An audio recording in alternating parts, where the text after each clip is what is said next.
जय श्री राम, जय माँ विंध्यवासिनी।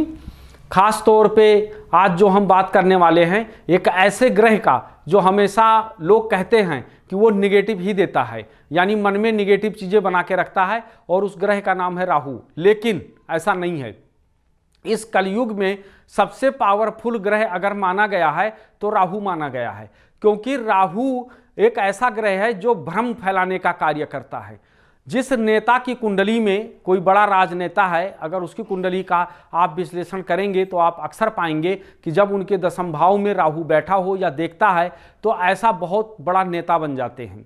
दूसरा चीज़ क्या होता है, जितने भी बड़े मिसाइल मैन बने हैं, अगर राहु की कृपा उनके ऊपर नहीं रहेगी तो वो बहुत बड़े मिसाइल मैन नहीं बन सकते हैं, अग्नि अस्त्रों का निर्माण नहीं कर सकते हैं। जो हमारे यहाँ अत्याधुनिक अग्नि अस्त्रों का निर्माण होता है वो राहु की कृपा से होता है। राहु जो है वो एक तरीके से ज्वलनशील पदार्थों का कारक है, और वो दूसरा चीज़ अगर देखा जाए तो केमिकल से संबंधित चीज़ों का कारक राहु है, और नशे का कारक भी राहु है। राहु अगर कुंडली में उच्च का है, स्वाग्रही है, स्वाक्षेत्री है, अगर बैठा हुआ है, तो ऐसे व्यक्ति के जीवन में राहु बहुत बड़ा उनको जो है फल देता है, यानी उनको पलक झपकते उनको लखपति से करोड़पति बना देता है। ये राहु का सबसे बड़ा वो है। लेकिन अगर राहु कहीं लग्न में बैठा है तो व्यक्ति को कंफ्यूज भी करता है। अगर अष्टम भाव में बैठा है तो दिक्कत पैदा करता, 12वें भाव में बैठा है तो भी दिक्कत पैदा करता है। अगर किसी स्त्री की कुंडली में चतुर्थेश बैठा हुआ है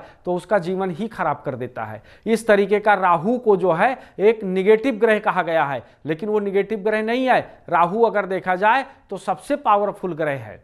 राहु की प्रसन्नता का कारण, राहु कब प्रसन्न होता है, किससे प्रसन्न होता है? जो राहु पशु पक्षियों का सेवा करते हैं, उनको खास तौर पे दाना डालते हैं या उनको रोटी खिलाते हैं, उनसे वो बहुत प्रसन्न होते हैं। कई बार ऐसा हमने देखा है कि कुंडली में राहु और केतु की युक्ति, यानी ग्रहों की युक्तियां बहुत अच्छी होने के बावजूद भी उनको फल नहीं मिल पाता। उसका कारण क्या है? राहु कुंडली के अंदर एक तरीके से देखा जाए तो जंत्र मंत्र का कारक भी है। कई बार ऐसे जगहों पे बैठ करके अनावश्यक किसी द्वेषवश या कहीं भी सभा में गलत वचन बोलने के कारण से भी ऐसे लोगों के ऊपर जो है जादू टोना का प्रभाव हो जाता है, यानी अपने आप हो जाएगा।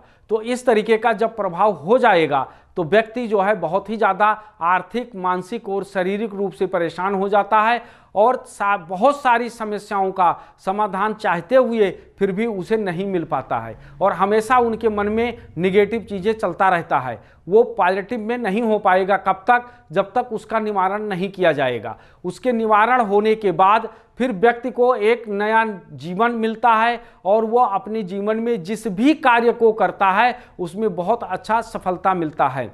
अगर इस प्रकार से आपकी कुंडली में कोई ऐसा योग है या आप परेशान चल रहे हैं कि जिससे बहुत प्रयास करने के बाद, बहुत मेहनत करने के बाद फिर भी जीवन में संघर्ष ही बना रहता है, तो आप हमसे निम्न नंबरों पर संपर्क कर सकते हैं और आप अपनी समस्या का निवारण करवा सकते हैं, और हर प्रकार की समस्या का समाधान आपको योग गुरु के द्वारा परामर्श दिया जाएगा। जय श्री राम, जय मां विंध्यवासिनी।